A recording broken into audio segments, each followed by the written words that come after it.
Assalamualaikum warahmatullahi wabarakatuh.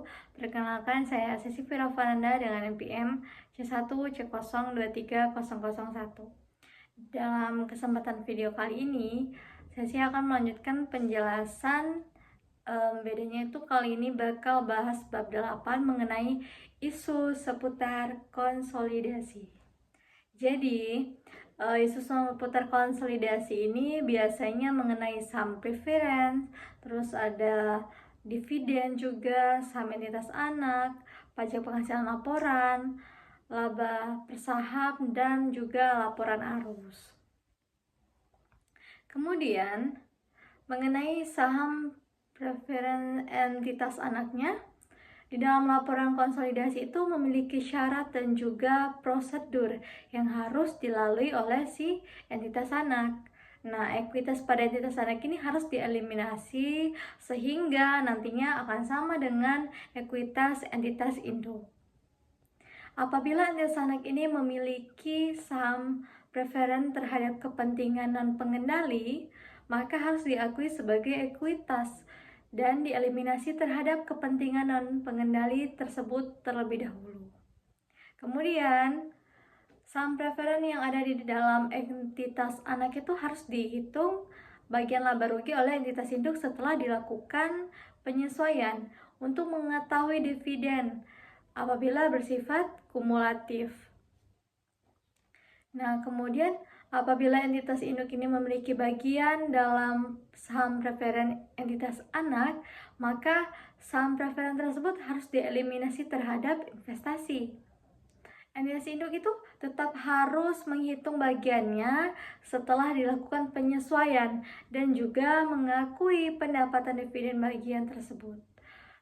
Kemudian terkait dengan laba entitas anak, pendapatan dividen atas saham preferen diterbitkan dalam kertas kerja konsolidasi. Kemudian, mengenai saham entitas anak, dividen saham biasanya dikenal sebagai bonus atas kepemilikan saham. Perusahaan ini biasanya mengumumkan dividen saham kepada setiap pemegang saham secara proporsional. Proporsional di sini itu maksudnya sesuai dengan porsi kepemilikannya, dan di dalam porsi kepemilikan ini juga nantinya akan menentukan nih bagaimana hak yang didapatkan dari pemegang saham tersebut. Semakin besar kepemilikan yang dipunya, maka hak yang didapatkan pun semakin tinggi, seperti itu. Kemudian, dengan begitu tidak akan terjadi perubahan komposisi pemegang saham dan non pengendali. Entitas induk tidak akan mengalami perubahan dalam substansi ekonomi atas dividen yang diumumkan oleh si entitas anak. Dividen saham adalah kapitalisasi permanen atas saldo laba, karena ketika dividen saham diumumkan oleh entitas anak, maka saldo laba akan berkurang dan saldo saham biasa meningkat, namun jumlah ekuitas tidak berubah. Adapun dampak dividen saham dalam laporan konsolidasian, yaitu yang pertama, kita tulis saja biar lebih mudah ketika dipahami. Saham ada laporan konsolidasi. Yang pertama, mengeliminasi seluruh dividen termasuk dividen saham. Yang kedua, mengeliminasi seluruh saham,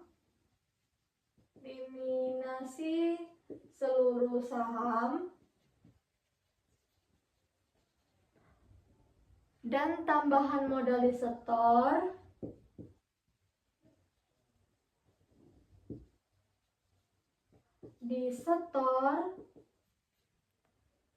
termasuk yang timbul termasuk yang timbul di dividen saham. Oke, jadi saya ulangi, di dalam pembahasan mengenai dividen saham entitas anak, maka ada yang namanya dampak dividen saham dalam laporan konsolidasian. Nah, apa saja dampaknya? Yang pertama, itu mengeliminasi seluruh dividen termasuk dividen saham. Kemudian, dampak yang kedua dari dividen saham dalam laporan keuangan konsolidasian adalah mengeliminasi seluruh saham dan tambahan modal disetor termasuk yang timbul di dividen saham. Jadi inilah dampak ketika dividen saham, dampak dividen saham terhadap laporan konsolidasian. Kita lanjut. Adapun terkait dengan laba per saham konsolidasi, di mana laba per saham atau LPS ini mengacu pada entitas tunggal dan perhitungan LPS ini dilakukan dalam 2 tahap, yaitu tingkat entitas anak dan tingkat konsolidasian. Kemudian apabila ada efek terkait dilusi pada LPS saham biasa, baik entitas anak ataupun induk, maka dilusi tersebut yaitu dalam tingkat anak atau konsolidasi. Efek dari saham biasa entitas anak yang bisa dikonversi ke saham biasa entitas anak atau saham biasa entitas induk ini dimasukkan dalam perhitungan laba per saham dilusi dengan ketentuan yang pertama. Instrumen terbitan entitas anak diberikan hak kepada pemegang untuk dapat saham biasa entitas anak dimasukkan ke perhitungan data per saham dilusian entitas anak. Dari sini, laba per lembar saham dimasukkan ke perhitungan laba per saham konsolidasian berdasar kepemilikannya. Kemudian, instrumen entitas anak yang terkonversi jadi saham biasa pada entitas induk dianggap sebagai efek berpotensi saham biasa entitas induk. Dan efek ini digunakan sebagai perhitungan laba per saham dilusian. Kemudian, laba per saham didasarkan pada laporan keuangan konsolidasian, tapi laba atau rugi dapat diatribusikan ke entitas induk, yaitu laba rugi konsolidasian setelah penyesuaian kepentingan non-pengendali. Terkait dengan laporan arus kas konsolidasian, penyusunan laporan arus kas konsolidasian sama dengan laporan arus kas pada entitas non-konsolidasian, di mana penyusunan ini mengacu pada PSK nomor 2 di revisi tahun 2014. Penyusunan didasarkan pada informasi laporan konsolidasian, yaitu laporan posisi keuangan konsolidasian, laporan laba rugi konsolidasian, dan juga informasi lainnya.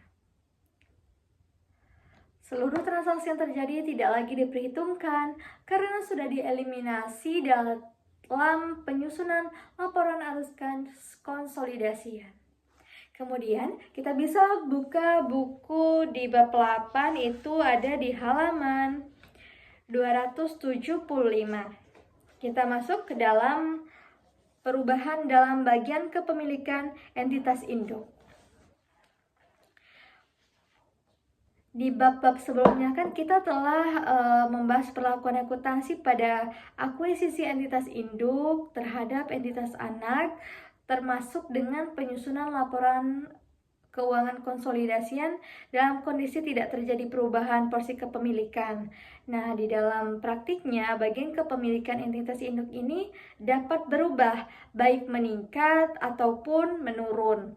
Kemudian, perubahan tersebut dapat terjadi karena aktivitas yang dilakukan entitas induk seperti menambah pembelian atau melakukan penjualan sebagai saham entitas anak oleh entitas induk.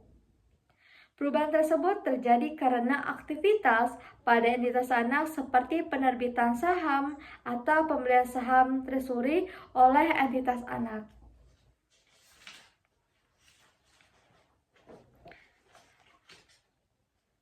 Perubahan dalam bagian kepemilikan entitas induk ini dapat berdampak terhadap pengendalian yang dimiliki.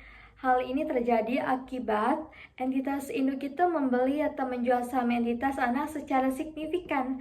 Akibat transaksi ini dapat mengakibatkan diperolehnya atau hilangnya pengendalian. Di dalam PSAK nomor 65, laporan keuangan konsolidasian menyatakan bahwa keuntungan atau kerugian yang dihasilkan dari hilangnya pengendalian diakui di laba rugi. Jadi PSAK 65 itu mengatur terkait dengan laporan keuangan konsolidasian.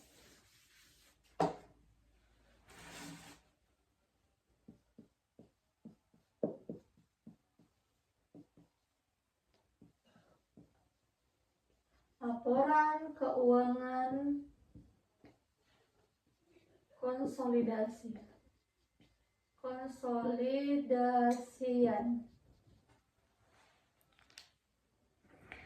Dalam kondisi lain, perubahan dalam bagian kepemilikan entitas induk dapat tidak berdampak terhadap pengendalian yang dimiliki. Dalam PSAK 65 mengatur bahwa perubahan dalam bagian kepemilikan entitas induk pada entitas anak yang tidak mengakibatkan hilangnya pengendalian entitas induk pada entitas anak diperlakukan sebagai transaksi ekuitas. Jadi di dalam sini ada namanya transaksi ekuitas. Ada transaksi ekuitas. Oke.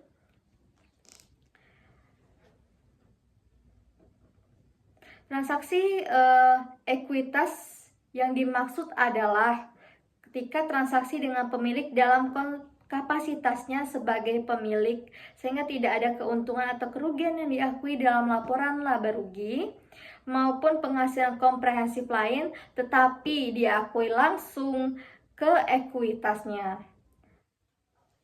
Selanjutnya kita masuk ke dalam pembahasan mengenai perubahan kepemilikan akibat aktivitas pada entitas induk.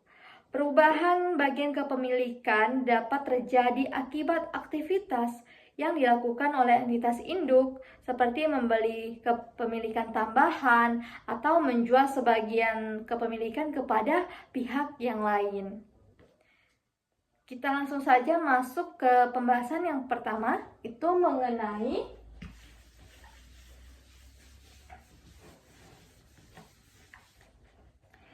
entitas induk mengakuisisi entitas induk mengakuisisi saham tambahan dari pihak ketiga. Saham tambahan dari pihak ketiga. Oke. Kemudian entitas induk itu dapat menambah bagian kepemilikannya atas entitas anak. Jika sebelumnya entitas induk itu telah memperoleh pengendalian, maka penambahan bagian kepemilikan tersebut tidak mengubah substansi pengendalian si entitas induk. Menurut PSAK 65, perubahan dalam bagian kepemilikan induk itu pada si entitas anak tidak mengakibatkan hilangnya pengendalian entitas induk pada entitas anak adalah transaksi ekuitas. Transaksi ekuitas adalah transaksi dengan pemilik dalam kapasitasnya sebagai pemilik. Dalam kasus bagian kepemilikan dan pengendali akan berkurang. Konsep kunci dalam pembahasan mengenai entitas induk mengakuisisi saham tambahan dari pihak ketiga ini adalah perubahan dalam bagian kepemilikan induk pada entitas anak yang tidak mengakibatkan hilangnya pengendalian entitas induk pada entitas anak, dan itu disebut dengan transaksi ekuitas. Kemudian ketika proporsi ekuitas yang dimiliki oleh kepentingan dan pengendali berubah, maka entitas induk menyesuaikan jumlah tercatat kepentingan non-pengendali dan juga kepentingan pengendalinya. Untuk apa? Tujuannya itu untuk mencerminkan perubahan kepemilikan relatif dalam entitas anak. Kemudian entitas induk itu mengakui secara langsung dalam ekuitas setiap perbedaan antara jumlah tercatat kepentingan non-pengendali yang disesuaikan dan nilai wajar imbalan yang dibayar, dan juga mengatribusikannya kepada pemilik entitas induk. Kita bisa lihat di contoh 8.1 itu mengenai entitas induk mengakuisisi saham tambahan dari pihak ketiga. Contoh 8.1 itu ada di halaman 279. Saya akan membacakan soalnya terlebih dahulu. Mungkin bisa dibuka di halaman 279 dalam buku Dwi Matani. PT Induk itu memiliki kepemilikan atas saham PT Anas sebesar 60 yang diperoleh pada 2 Januari 2020. Pada saat itu PT Induk itu membayar 420 juta, yaitu sebesar proporsi pada nilai aset neto si PT Anak. Komposisi ekuitas atau aset neto PT Anak saat itu terdiri dari saham biasa dan saldo laba atau return earning, masing-masing senilai 500 juta dan 200 juta. Pada tanggal 31 Desember 2020, PT Induk membeli tambahan saham PT Anak dari pihak ketiga sebesar 30% dengan membayar 250 juta maksudnya. Kemudian PT Anak melaporkan laba dan mengumumkan dividen selama tahun 2020 masing-masing sebesar 50 juta dan 30 juta. Dampak dari pembelian oleh PT Induk adalah meningkatnya kepemilikan PT Induk menjadi 90%. Tadi kan kalau di awal dikatakan kepemilikannya itu sebesar, kepemilikan awal itu sebesar 60%. Kemudian di tanggal 31 Desember 2020 itu membeli tambahan saham PT Anak dari pihak ketiganya sebesar 30%. Membeli tambahan ke pihak ketiga sebesar 30%. Jadi total kepemilikannya itu menjadi 90%. Ini adalah total kepemilikan.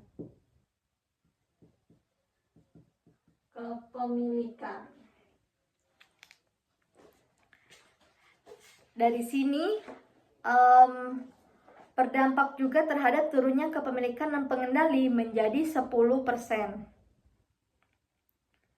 Kemudian jika PT Induk menggunakan metode ekuitas atas investasinya pada PT Anak, maka PT Induk itu harus menyesuaikan nilai tercatat investasinya menjadi 90% ini dari aset neto PT Anak pada tanggal 31 Desember 2020. Kemudian nilai aset neto PT Anak pada tanggal 31 Desember 2020 adalah nilai awal tahun ditambah laba neto atau laba bersihnya dan dikurang dividen tahun 2020, yakni 700. Sini kita bisa lihat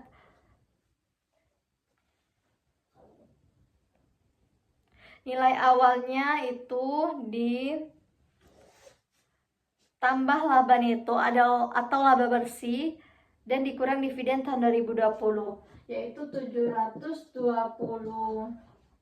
juta. dimana ini tuh menjadi saldo awal. Ini didapatkan dari perhitungannya adalah dividen. Didapatkan dari perhitungan laba neto, laba bersih, dan juga dikurangi dividen tahun 2020. Jadi 700 juta ditambah dengan 50 juta dikurang dengan 30 juta. Maka dapatlah hasilnya saldo awal itu sebesar 720 juta.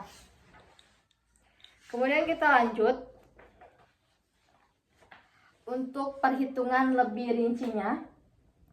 Di sini saya akan menuliskan perhitungannya secara rinci.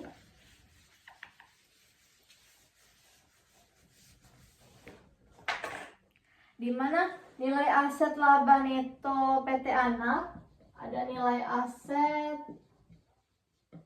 laba neto PT Anak. Kemudian tambahan presentasi tambahan kepemilikan.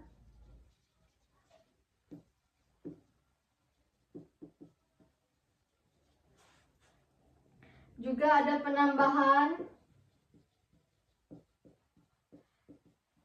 nilai tercatat investasi, lalu imbalan dibayarkan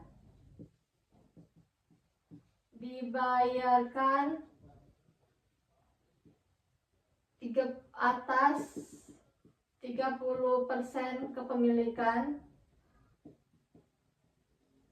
Kemudian selisih. Di sini kita bisa lihat kan nilai aset netonya itu di 720 juta. 720 juta. Kemudian persentase tambahan kepemilikannya tadi sudah kita bahas itu sebesar 30 juta. Ini dibeli PT Induk untuk tambahan kepemilikan saham PT Anak, dan dia beli itu dari pihak ketiga sebesar 30%. Kemudian penambahan nilai tercatat investasi itu adalah sebesar 216 juta. Dapat dari mana 216 juta ini? 216 juta ini didapatkan dari nilai tercatat laba neto PT Anak ini sebagai A-nya, kemudian dikalikan dengan persentase tambahan kepemilikan, ini sebagai B-nya. Jadi 216 juta ini didapat dari A dikali dengan B. Nilai aset laba neto PT Anak dikali persentase tambahan kepemilikan 720 juta. Ini 30% maksudnya. Dikali 720 juta dikali 30%, maka dapatlah 216 juta untuk penambahan nilai tercatat investasi. Kemudian imbalan dibayarkan atas 30% kepemilikan itu sebesar 250 juta. 250 juta ini ada di soal, dikatakan tadi di sana bahwasannya PT Induk memberi tambahan saham dari saham PT Anak dari pihak ketiga dengan membayar 250 juta. Maka itulah imbalan yang dibayarkan atas pembelian tambahan persentase kepemilikan. Kemudian kita dapat selisihnya itu sebesar 34 juta. Oke.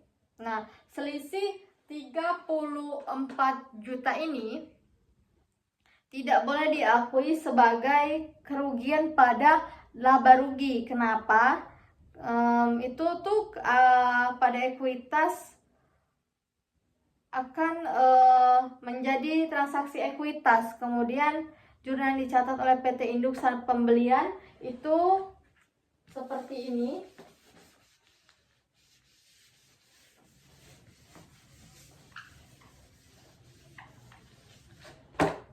Dimana ketika PT Induk melakukan pembelian, PT Induk kan melakukan pembelian,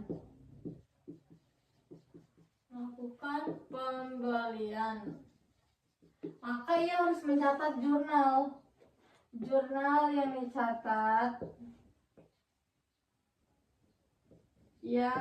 dicatat di tanggal 31 Desember 2020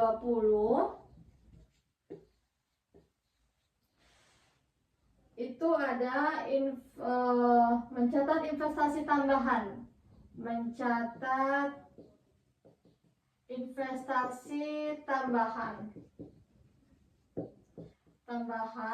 dengan akun yang terlibat itu investasi di debit, kemudian ekuitas di debit, kemudian kas di kredit. Investasinya 216 juta, kemudian ekuitasnya 34 juta, kemudian kasnya 250 juta.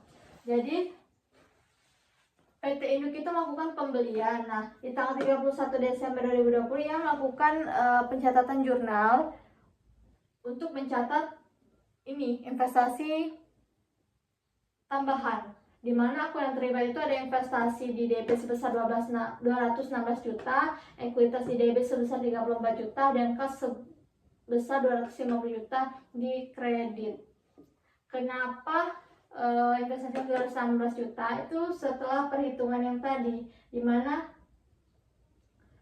nilai aset yang 720 juta itu dikalikan dengan persentase kepemilikan tambahannya di 30%, maka dapat 216 ini. Kalau yang 34 juta ini adalah selisih dari perhitungan yang kita buat tadi, selisih dari nilai aset neto dikurang dengan persentase kepemilikan, dikurang dengan penambahan nilai tercatat, kemudian dikurang dengan imbalan dibayarkan atas 30% kepemilikan tambahan tersebut.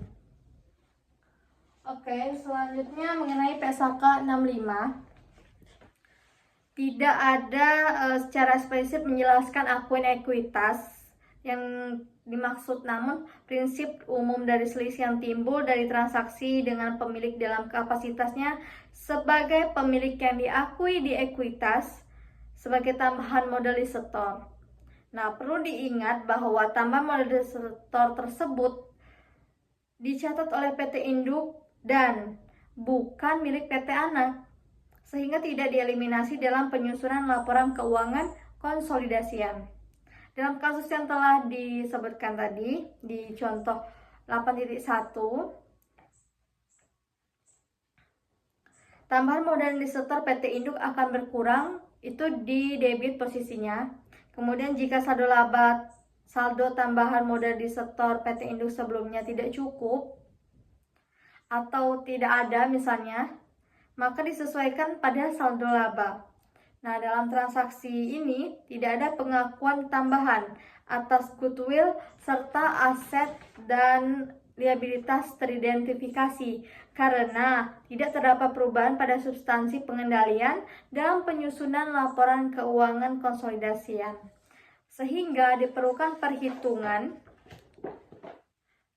terkait dengan jurnal eliminasinya. Itu ada di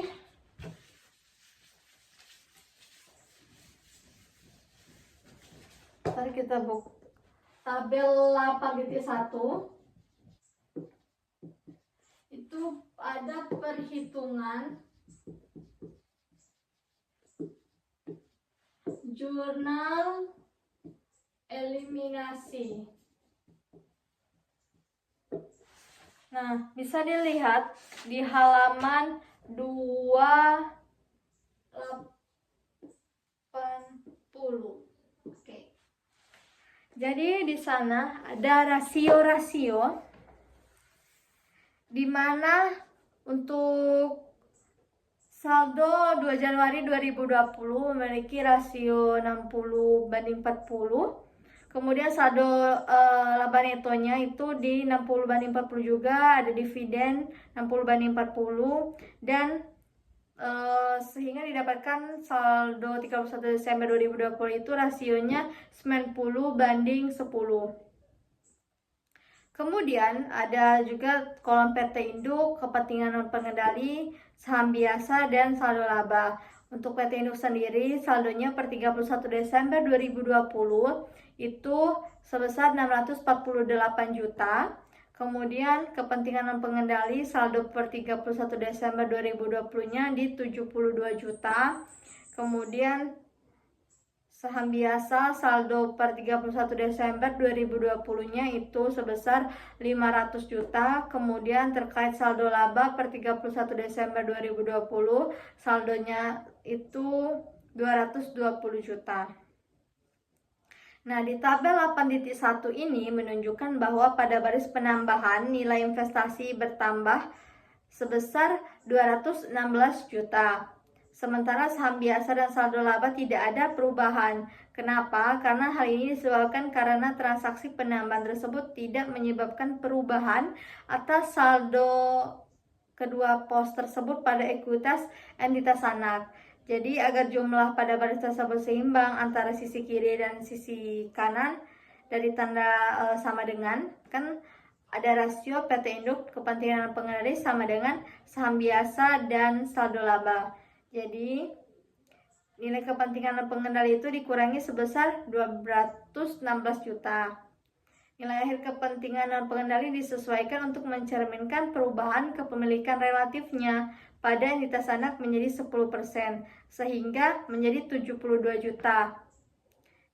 720 juta yang saldo awal itu dikalikan dengan penurunan kepemilikan yang 10%. Jadi didapatkan hasilnya 72 juta. 10% itu penurunan. Nah, dikali dengan 720 juta. Ini saldo awalnya. Maka didapatkan 72 juta. Nah, 72 juta ini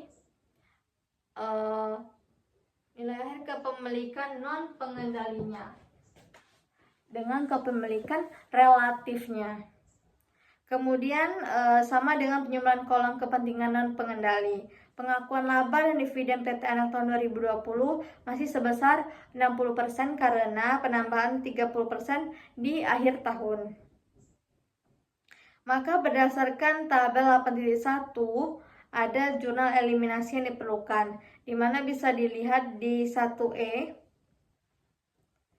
Di 1E itu ada 1E. Nah, di halaman 280 juga ada saham biasa di debit sebesar 500 juta. Kemudian saldo laba di debit juga sebesar 200 juta. Bagian laba atas PT Anak 30 juta. Bagian laba non pengendali 20 juta. Kemudian di sisi kredit itu ada dividen diumumkan sebesar 30 juta. Investasi pada PT Anak sebesar 618 juta. Dan kepentingan non pengendali itu sebesar 72 juta.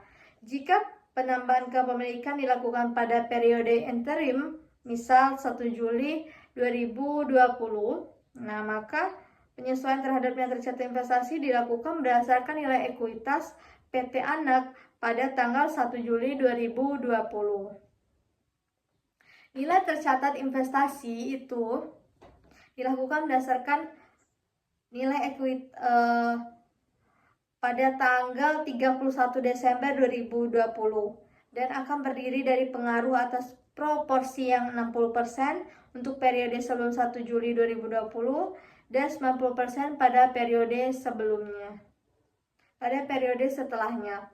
Kemudian sedangkan nilai tercatat investasi dan saldo kepentingan dan pengendali dalam jurnal eliminasi adalah saldo nilai tercatat di tanggal 31 Desember 2020 setelah perubahan bagian kepemilikan. Jika penambahan kepemilikan PT induk menyebabkan perolehan pengendalian, misalnya dari 40% menjadi 60%, maka tidak diterapkan sebagai transaksi ekuitas namanya. Situasi ini dikategorikan sebagai kombinasi bisnis yang dilakukan secara bertahap. Karena apa? Karena pengendalian tidak diperoleh langsung di awal, jadi tidak diperoleh sejak awal. Seperti yang digambarkan dalam ilustrasi tadi, di mana menurut PSAK 22 itu mengenai kombinasi bisnis. Dalam suatu kombinasi bisnis yang dilakukan secara bertahap, maka pihak pengakuisisi mengukur kembali kepentingan ekuitas yang dimiliki sebelumnya pada pihak yang diakuisisi pada nilai wajar tanggal akuisisi dan mengakui keuntungan atau kerugian yang dihasilkan jika ada dalam laporan laba rugi. Kemudian ada kondisi di mana entitas induk ini menjual sebagian saham kepada pihak ketiga.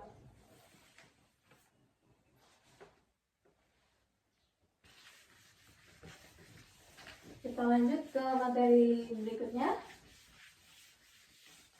yaitu mengenai entitas induk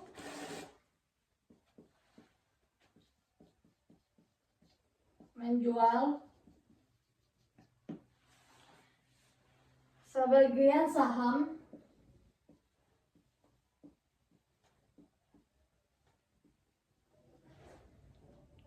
kepada pihak ketiga.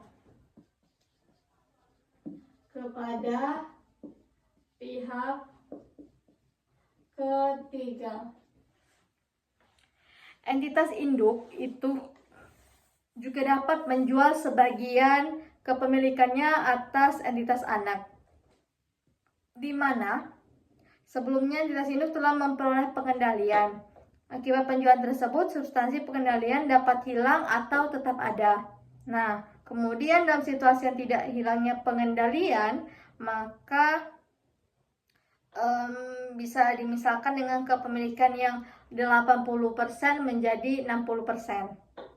PSAK 65 mensyaratkan perubahan dalam bagian kepemilikan induk pada entitas anak yang tidak mengakibatkan hilangnya pengendalian entitas induk pada entitas anak tersebut sebagai transaksi ekuitas. Ketika proporsi ekuitas yang dimiliki oleh kepentingan dan pengendali berubah, maka entitas induk menyesuaikan jumlah tercatat, kepentingan pengendali dan kepentingan non pengendali untuk mencerminkan perubahan kepemilikan bagi keduanya yang relatif.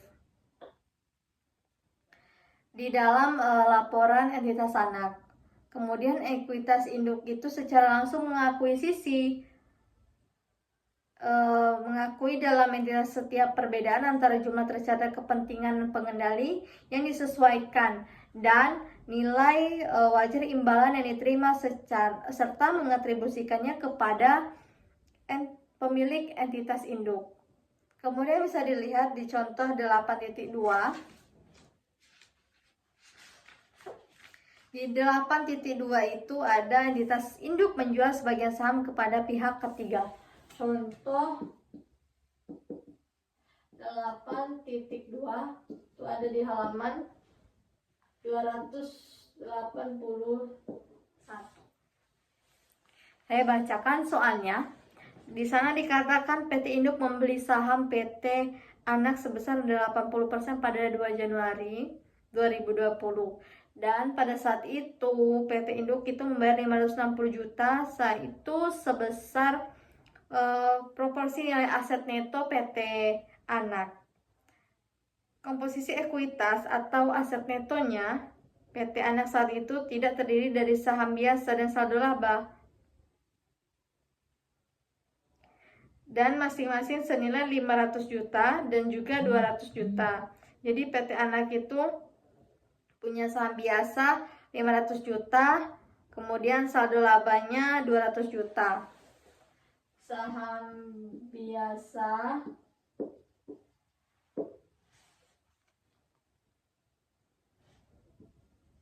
500 juta, saldo laba itu di 200 juta. 200 juta. Ini adalah PT Anak. Oke. Kemudian pada tanggal 31 Desember 2020 PT Induk menjual sebagian kepemilikannya atas saham PT Anak ke pihak ketiga dengan menerima imbalan sebesar 180 juta. Akibat penjualan ini, kepemilikan PT Induk menjadi 60%. PT Anak melaporkan laba dan mengumumkan dividen selama 2020 masing-masing sebesar 50 juta dan 30 juta. Nah, kemudian dampak dari penjualan oleh PT Induk adalah meningkatnya kepemilikan dan pengendali menjadi 40%. Jika PT Induk menggunakan metode ekuitas atas investasinya pada PT Anak, maka PT Induk ini harus menyesuaikan nilai tercatat investasinya menjadi 60% dari aset neto PT Anak pada tanggal 31 Desember 2020. Nilai aset neto dari PT Anak ini tanggal 31 Desember 2020 terdiri dari nilai awal tahun ditambah saldo laba neto dan dikurangi dividen tahun 2020, yaitu 720 juta didapatkan dari 700 juta ditambah 50 juta dikurang dengan 30 juta. Hitungan sama seperti yang tadi. Cuman kita buat di sini rincian perhitungannya, di mana itu ada nilai aset neto,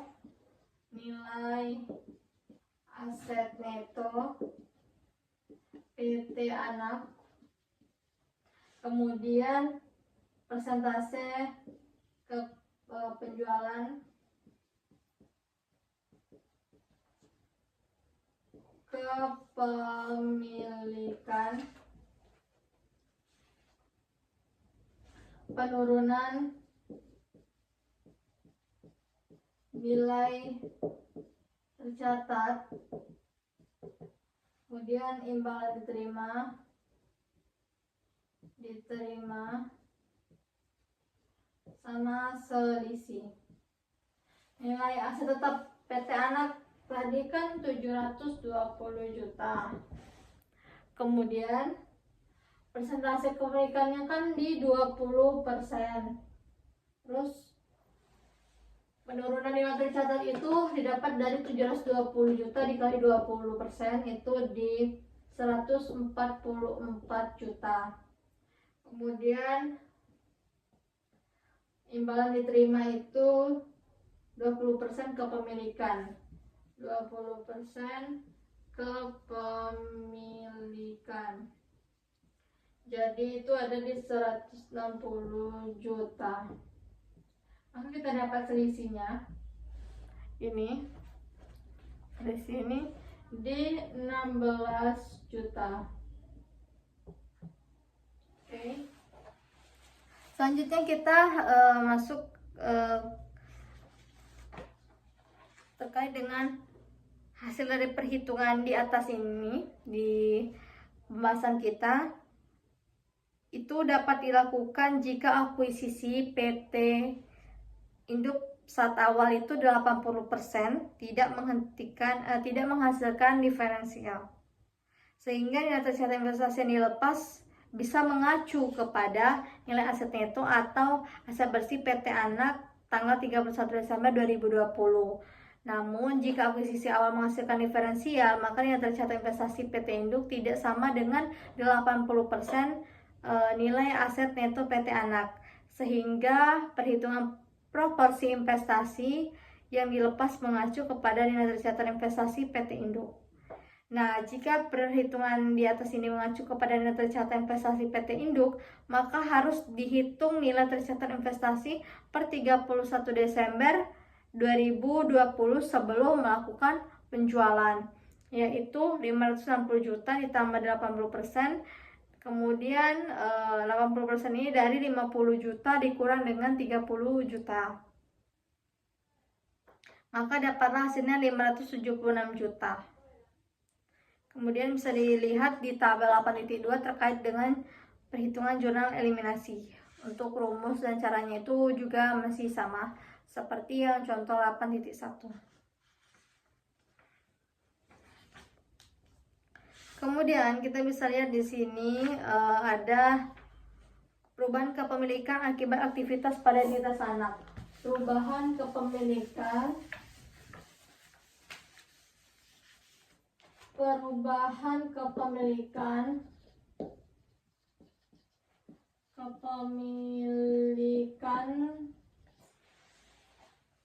akibat aktivitas pada entitas anak. Akibat aktivitas pada entitas anak. Ini ada di halaman 283. Perubahan bagian kepemilikan dapat terjadi akibat aktivitas yang dilakukan oleh entitas anak, seperti membeli saham treasury dari entitas induk atau pihak lain, dan menerbitkan tambahan saham atau right issue kepada entitas induk maupun kepada pihak lain. Nah, jika right issue tersebut dibeli oleh entitas induk secara proporsi, maka tidak terjadi perubahan atas komposisi kepemilikan pada entitas induk. Dalam beberapa kasus, right issue ini tidak terjadi secara proporsional, sehingga terjadi perubahan komposisi kepemilikan.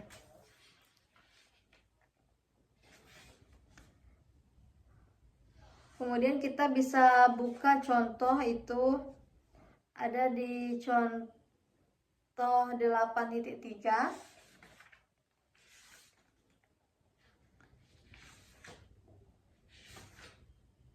Kalau di yang pertama itu terkait dengan entitas anak menerbitkan saham kepada entitas induk, di mana entitas anak dapat menerbitkan saham tambahan ketika membutuhkan suntikan terkait dengan dana baru namanya. Saham tambahan yang diterbitkan ini dapat dibeli langsung oleh entitas induk atau oleh pihak lain. Jika dibeli seluruhnya oleh entitas induk, maka persentase kepemilikan entitas induk akan meningkat, sedangkan persentase kepentingan non pengendali akan berkurang. Jadi kalau gambarannya tuh seperti ini, dia tuh berhubungan terbalik atau bertolak belakang. Jadi kalau persentase kepemilikan induk di sini, ini persentase kepemilikan non pengendali. Nah, jadi kalau yang ini meningkat, yang ini seperti ini gambarannya. Kalau ini meningkat, maka ini menurun. Itu sebaliknya, kalau ini menurun, yang ininya meningkat. Jadi dia ini hubungannya bertolak belakang, seperti itu. Oke, kemudian kita lanjut. Akibat penerbitan tersebut, maka substansi pengendalian akan tetap ada karena peningkatan kepemilikan entitas induk. Dalam situasi tidak hilangnya pengendalian, di sini PSAK 65 mensyaratkan perubahan dalam bagian kepemilikan induk pada entitas anak tersebut sebagai transaksi entitas, di mana transaksi ekuitas, di mana entitas induk itu secara langsung mengakui di dalam ekuitas setiap perbedaan antara jumlah yang tercatat kepentingan dan pengendali yang disesuaikan dan nilai wajar imbalan yang diterima, dan mengatribusikannya kepada pemilik entitas anak, seperti itu. Kemudian bisa dilihat di contoh 8.3. Ada contoh 8.3. Contoh 8.3 itu ada di halaman 284. Nah, di sana itu kasusnya mengenai entitas anak menerbitkan tambahan saham kepada entitas induk. Ada tabel 8.3 itu mengenai perhitungan persentase kepemilikan. Di sana dikatakan jumlah lembar saham itu dari segi PT induk sama jumlah beredarnya dan juga persentase kepemilikan dari PT induk. Kepemilikan saham sebelum penambahan itu di 350.000, kemudian ditambah saham beredar itu menjadi 500.000, kemudian dari 100 menjadi tetap 100 kalau yang di penerbitan saham tambahan. Kemudian kalau terkait kepemilikan saham setelah penambahan itu 450.000, kemudian menjadi 600.000. Penerbitan tambahan saham tersebut akan meningkatkan ekuitas PT anak senilai 120 juta, di mana itu didapatkan dari 1.200 rupiah dalam mata uang. Nilai uang itu dikalikan dengan jumlah lembar sahamnya itu di 100.000 lembar. Maka jurnal yang dibuat PT anak saat penerbitan adalah, ini kita buat saja,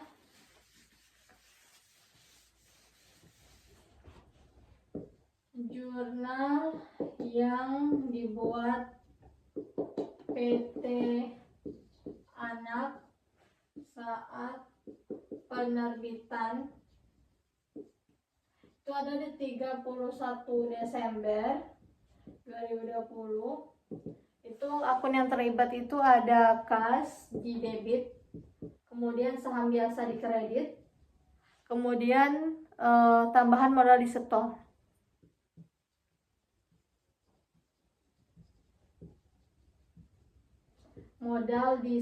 Tambahan modal disetor. Kalau kasnya ini 120 juta. 120 juta. Kalau saham itu di 100 juta. Kemudian kalau untuk tambah modal disetor itu di 20 juta. Nah, kenapa bisa kasnya 120 juta? Itu dari harga per lembar saham yang 1.200 itu dikalikan dengan jumlah sahamnya ada 100.000 lembar. Nah, kemudian dari 120 ini sahamnya ini yang 100 jutanya, kemudian tambah modal disetor itu di 20 jutanya. Seperti itu. Kemudian bisa dilihat di tabel 8.4 itu ada perhitungan nilai tercatat investasi. Ada kolom sebelum dan setelah dan juga selisih yang didapatkan. Kalau saham biasa sebelum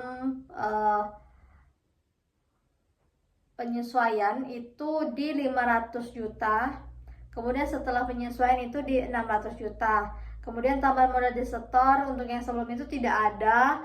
Kemudian setelah penyesuaian itu menjadi 20 juta. Kalau untuk saldo laba yang sebelum penyesuaian itu di 220 juta. Kemudian untuk yang kondisi setelah penyesuaian itu di 220 juta juga masih sama. Sehingga didapatlah perhitungan mengenai kondisi sebelum itu di 720 juta.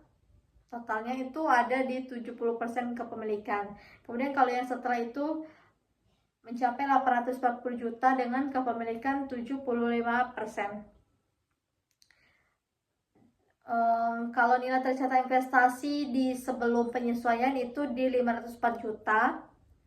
Kemudian kalau setelah penyesuaian itu di 630 juta. Jadi selisih nilai tercatat investasi baik antara yang sebelum dengan yang sesudah penyesuaian itu di 126 juta.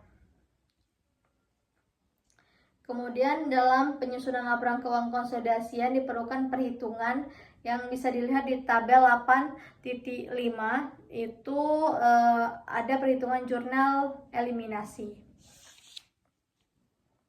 Kemudian entitas anak menjual saham tambahan kepada pihak ketiga. Entitas anak menjual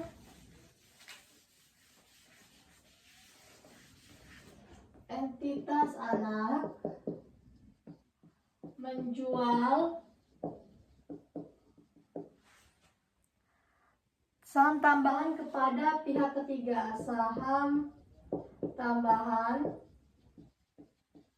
kepada pihak ketiga.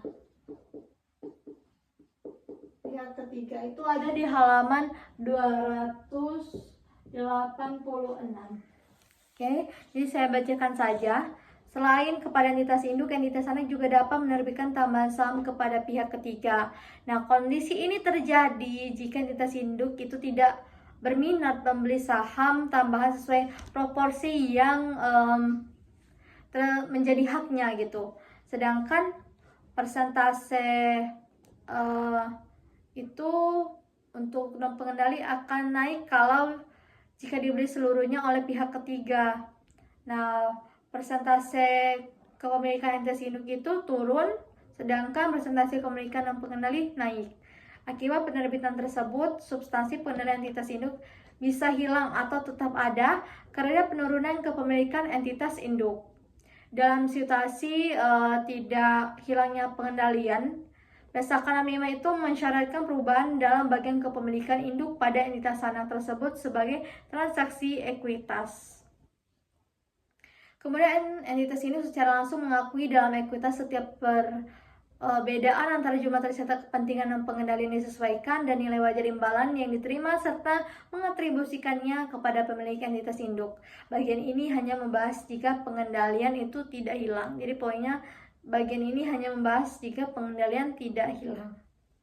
Kemudian di contoh 8.4 itu bisa dilihat contoh 8.4 itu ada di halaman 286 juga. Kemudian ada perhitungan persentase kepemilikannya, kemudian ada perhitungan nilai tercatat investasi dan perhitungan jurnal eliminasi. Kemudian ada entitas anak membeli saham treasury dari entitas induk.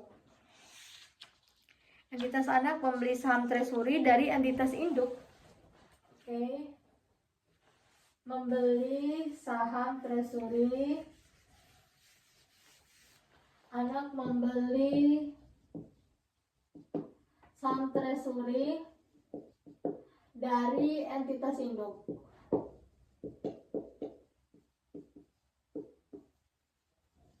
Nah, kalau untuk yang ini tuh ada di halaman 288. Oke. Kemudian saya bacakan jabaran mengenai entitas anak pembeli saham treasury dari entitas induk. Entitas anak itu dapat membeli saham treasury dengan alasan tertentu. Saham treasury dapat dibeli dari entitas induk atau dari pihak yang lain juga. Jika dibeli seluruhnya dari entitas induk, maka persentase kepemilikan entitas induk ini akan turun, sedangkan persentase kepemilikan non pengendalinya akan naik. Akibat pembelian tersebut, substansi pengendalian dapat tetap ada atau hilang karena turunnya kepemilikan si entitas induk. Dalam situasi tidak hilangnya pengendalian, PSAK 65 ini mensyaratkan perubahan dalam bagian kepemilikan induk pada entitas anak tersebut sebagai transaksi ekuitas. Entitas induk ini secara langsung mengakui dalam ekuitas setiap perbedaan antara jumlah tercatat kepemilikan dan pengendali yang disesuaikan dengan nilai wajar imbalan yang diterima dan mengatribusikannya kepada pemilik entitas induk. Bagian ini hanya membahas jika pengendaliannya tidak hilang. Itu ada contoh 8.5. Contoh 8.5. Di mana PT Induk itu membeli 350 lembar dari 500 lembar saham beredar PT Anak pada 2 Januari 2020. Nah, pada saat itu PT Induk itu membayar 490 juta, yaitu sebesar proporsi nilai aset neto PT Anak, di mana komposisi ekuitas atau aset neto PT Anak saat itu terdiri dari saham biasa dan juga saldo laba. Masing-masing itu senilai 500 juta dan 200 juta. PT Anak membeli nilai nominal atau par 1000. Jadi PT Anak memiliki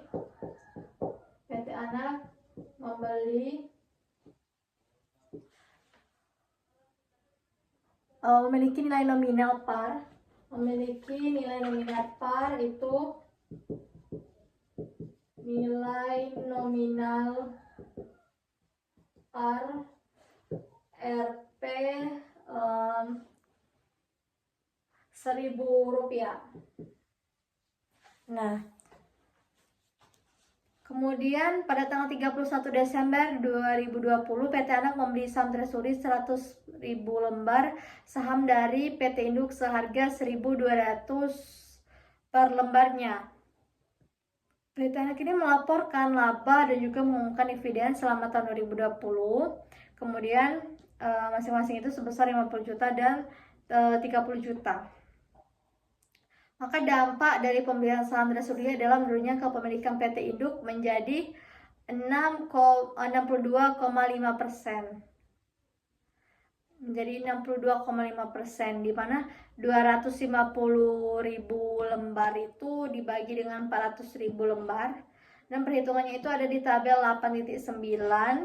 Kemudian di tabel 8.10, tabel 8.9 terkait dengan perhitungan persentase kepemilikan, dan tabel 8.10 terkait dengan perhitungan nilai tercatat investasi. Itu ada di halaman 269. Kemudian untuk tabel perhitungan jurnal eliminasi itu ada di tabel 8.11 di halaman 290. Kemudian ada entitas anak membeli saham treasury dari pihak ketiga.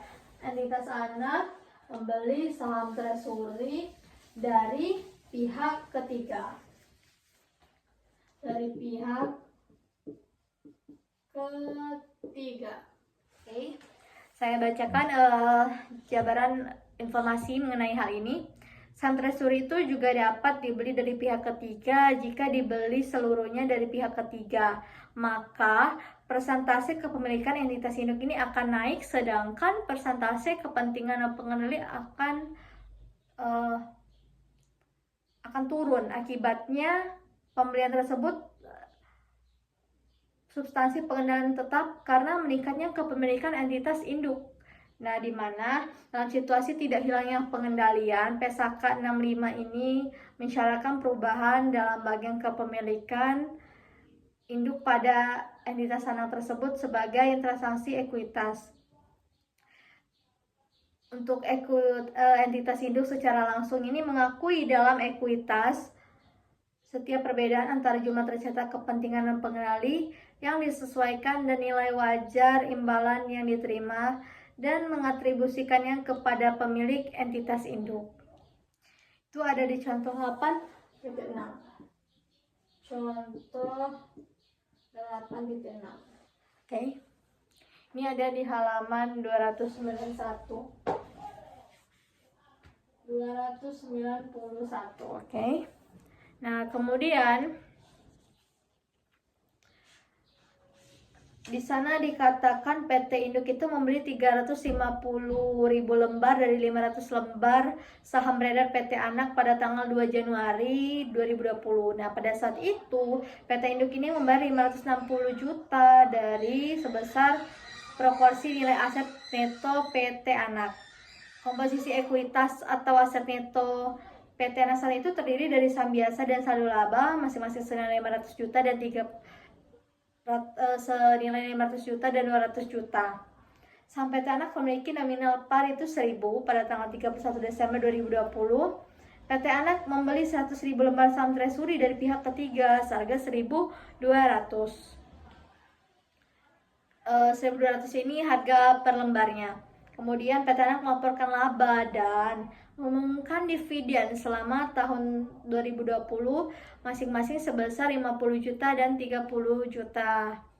Maka dampak dari pembelian saham treasury tersebut adalah meningkatnya kepemilikan. PT Induk menjadi 87,5%, itu 350.000 lembar dibagi dengan 400.000 lembar.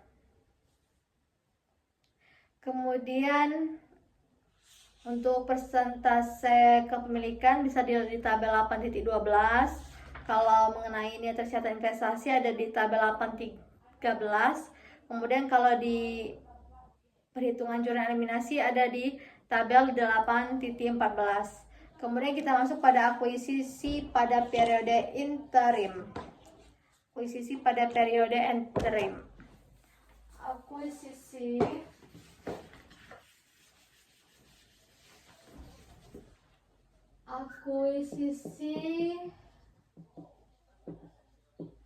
pada periode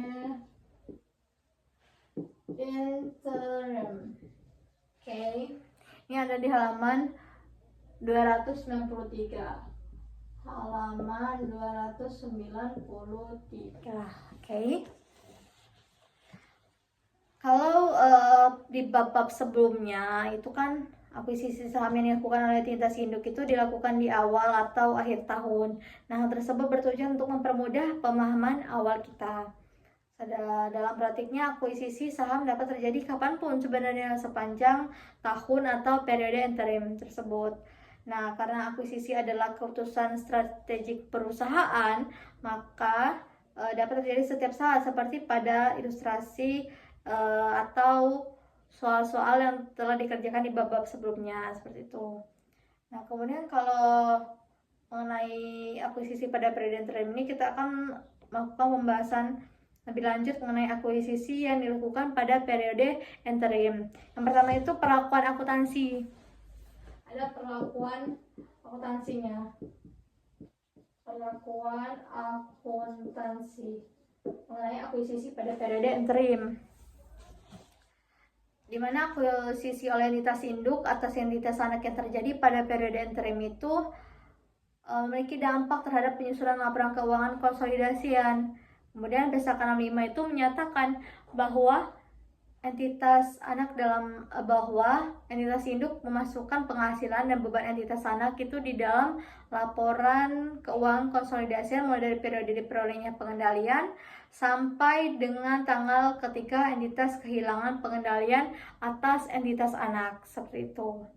Kemudian dividen yang dibagikan oleh entitas anak sebelum akuisisi itu adalah akan memengaruhi nilai ekuitas anak pada tanggal akuisisi. Jadi nilai ekuitas entitas anak pada tanggal akuisisi ini diperlukan untuk perhitungan goodwill, seperti itu. Dan juga alokasi asetnya itu teridentifikasi. Sedangkan dividen yang dibagikan oleh entitas anak pasca akuisisi ini akan diperlakukan sama seperti pembahasan di bab-bab sebelumnya.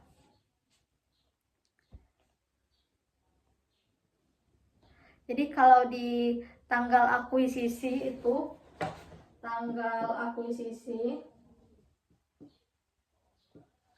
itu untuk perhitungan goodwill kan. Kalau yang kalau dividen yang dibagikan pasca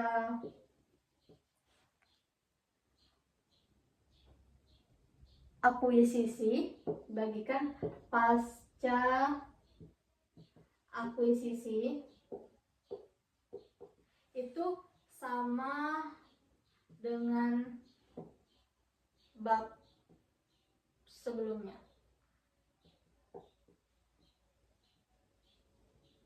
Oke, jadi tidak ada bedanya gitu.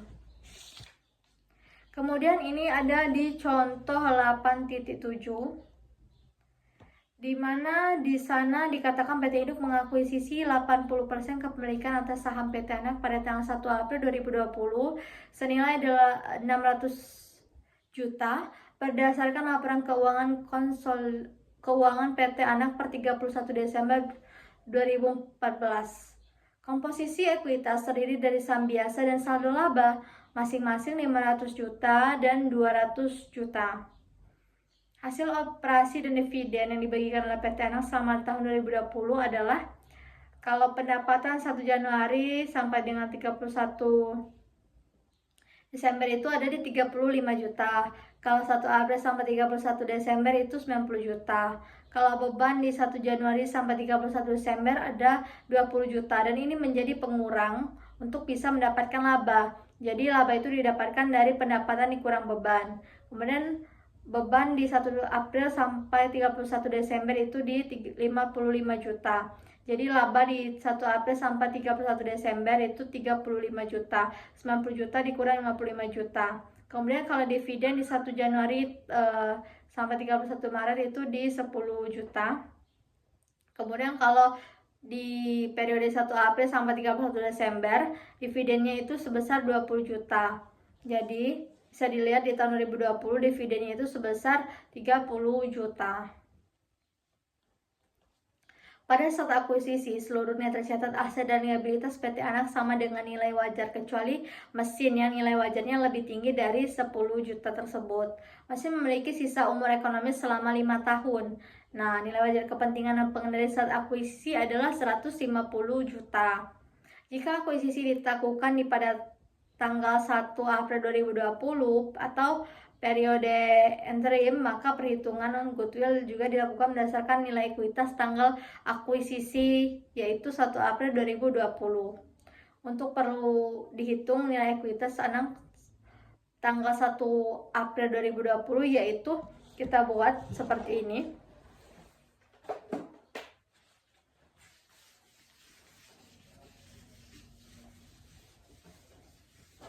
Itu ada di contoh 8.7 itu halaman 294. Nah, ekuitas 1 Januari, kemudian laba per akuisisi,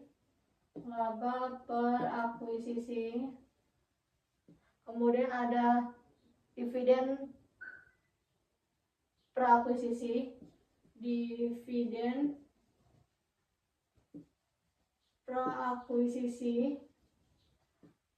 kemudian yang terakhir itu ekuitas 1 April.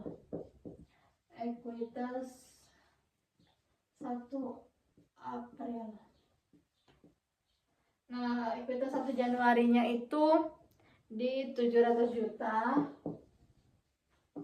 15 juta, 10 juta, jadi didapat hasilnya itu 705 juta. Nah, jadi untuk menghitung nilai ekuitas PT Anak 1 Januari, di mana ekuitas 1 Januari kan 700 juta, kemudian laba per akuisisi itu di 15 juta, kemudian dividen per akuisisi 10 juta. Dividen per akuisisi ini menjadi pengurang, maka saya buat dalam kurung tandanya. Jadi didapatlah hasil dari ekuitas 1 April itu sebesar 705 juta, seperti itu. Kemudian kita lanjut untuk perhitungan goodwill saat akuisisi.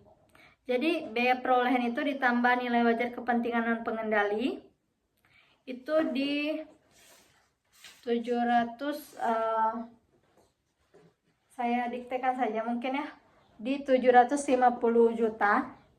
Kemudian nilai tercatat ekuitas pada saat akuisisi itu di 705 juta. Kemudian dapatlah selisih, jadi selisihnya 45 juta. Nah, alokasinya itu amortisasi per tahun itu di 2 juta. Mesin kan 10 juta, goodwillnya itu ada di 35 juta. Nah, dari sini barulah dibuat tabel perhitungan yang membagi kepentingan pengendali dan non pengendali ya, atas ekuitas PT Anak gitu. Jadi sesuai PSAK 05 bahwa PT Induk itu harus mengeliminasi penghasilan dan beban ekuitas si PT Anaknya dalam laporan keuangan konsolidasi untuk periode sebelum tanggal diperolehnya pengendalian.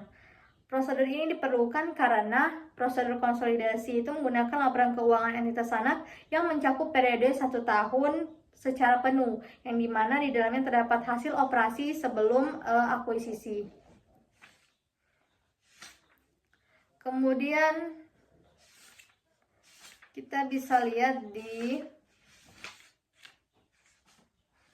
yang selanjutnya itu di halaman 298 itu isu konsolidasian lainnya.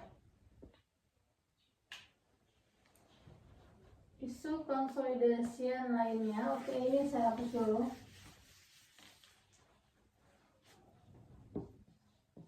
Isu konsolidasian lainnya. Oke, yang pertama saham preferen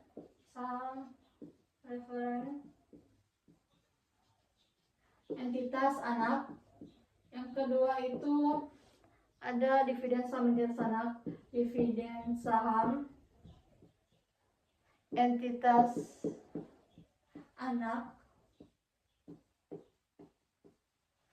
Yang ketiga itu pajak penghasilan pada laporan keuangan konsolidasian. Pajak penghasilan keuangan laporan konsolidasian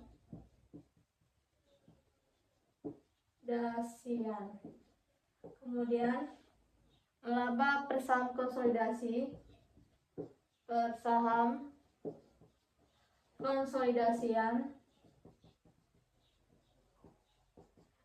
ini ada di 198. Kemudian ada juga itu terakhir laporan arus kas konsolidasian. Kas konsolidasian. Nah, jadi isu konsolidasi lainnya itu ada mencakup saham preferen entitas anak, kemudian dividen saham entitas anak, pajak penghasilan keuangan, laporan konsolidasian, laba persaham konsolidasian, dan laporan arus kas konsolidasian. Yang pertama, menurut Pesaka 65 mengenai saham preferen entitas anak, jika terdapat saham preferen dalam komponen ekuitas entitas anak, maka entitas induk itu harus menghitung bagiannya atas laba atau rugi entitas anak setelah penyesuaian untuk dividen atas saham preferen tersebut. Apabila saham preferen itu bersifat kumulatif, maka bagian entitas induk atas laba dari laba atau rugi ya, entitas anak itu dihitung setelah penyesuaian untuk dividen atas saham tersebut. Apakah misalnya ada atau tidaknya dividen yang telah diumumkan. Kemudian pemegang saham preferen ini tidak memiliki hak suara dalam rapat umum pemegang saham, atau kalau disingkat itu dikenal dengan istilah RUPS, sehingga tidak memiliki pengendalian dan diklasifikasikan sebagai kepentingan non-pengendali. Kemudian yang kedua terkait dengan dividen saham entitas, di mana dividen saham ini merupakan kapitalisasi permanen atas saldo laba, karena ketika dividen saham diumumkan oleh entitas anak, maka saldo laba ini akan berkurang dan saldo saham biasa ini meningkat sehingga jumlah ekuitasnya ini tidak akan berubah. Kemudian mengenai pajak penghasilan pada laporan keuangan konsolidasi, ini kita catatkan dulu. Kita bahas yang ketiga, pajak penghasilan pada laporan keuangan konsolidasian. Sesuai dengan ketentuan perpajakan di Indonesia, pajak dikenakan atas perorangan ataupun badan. Jadi ada pajak perorangan sama pajak badan. Berdasarkan definisi badan, salah satunya adalah berbentuk perseroan terbatas atau badan hukum lainnya. Oleh karena itu, pajak dihitung dan dilaporkan oleh masing-masing badan sebagai entitas yang legal tentunya, yaitu sesuai dengan nomor pajak, nomor pokok wajib pajak, atau dikenal itu dengan istilah NPWP ya namanya, NPWP badan. Kemudian laporan keuangan konsolidasian adalah entitas pelaporan, bukan entitas legal karena pada dasarnya entitas yang bergabung adalah entitas legal yang terpisah seperti itu. Laporan keuangan konsolidasi yang disusun dengan prinsip seakan-akan entitas yang tergabung adalah satu entitas, walaupun sebenarnya secara legal bukan satu entitas.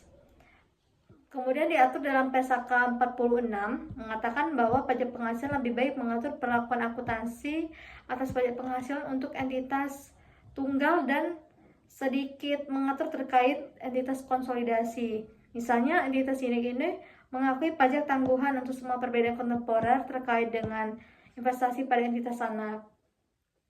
Ketentuan lainnya adalah dalam laporan keuangan konsolidasian, perbedaan kontemporernya mungkin berbeda dengan perbedaan temporer terkait investasi di dalam laporan keuangan tersendiri entitas induk jika entitas induk itu mencatat investasi dalam laporan keuangan tersendiri tersebut pada biaya perolehan atau jumlah revaluasiannya, seperti itu. Dengan demikian, pajak berupa aset gitu, liabilitas, kemudian beban dan juga pendapatan itu dihitung pada masing-masing entitas dan dijumlahkan dari laporan keuangan entitas yang bergabung dalam laporan keuangan konsolidasian. Jadi menurut PSAK 65, perbedaan temporer itu sebagai akibat penghapusan laba dan rugi yang timbul dari transaksi intra kelompok usaha mengacu pada PSAK 46. Kemudian terkait dengan laba bersaham konsolidasian ini, di mana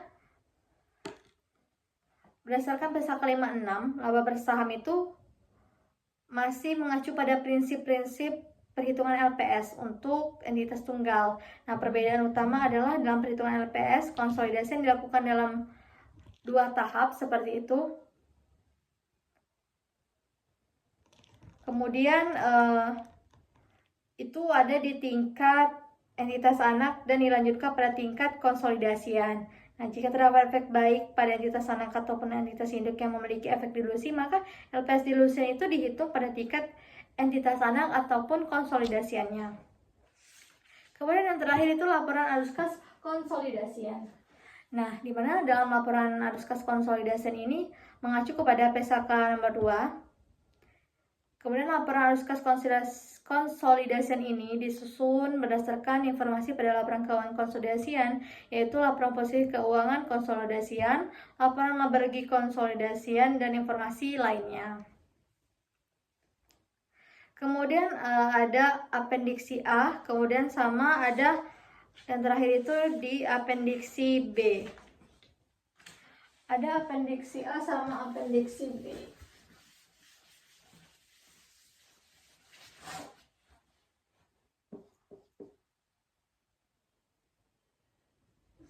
Appendix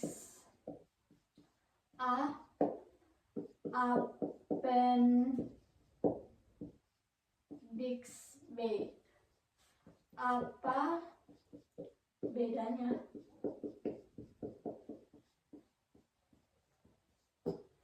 Nah, jadi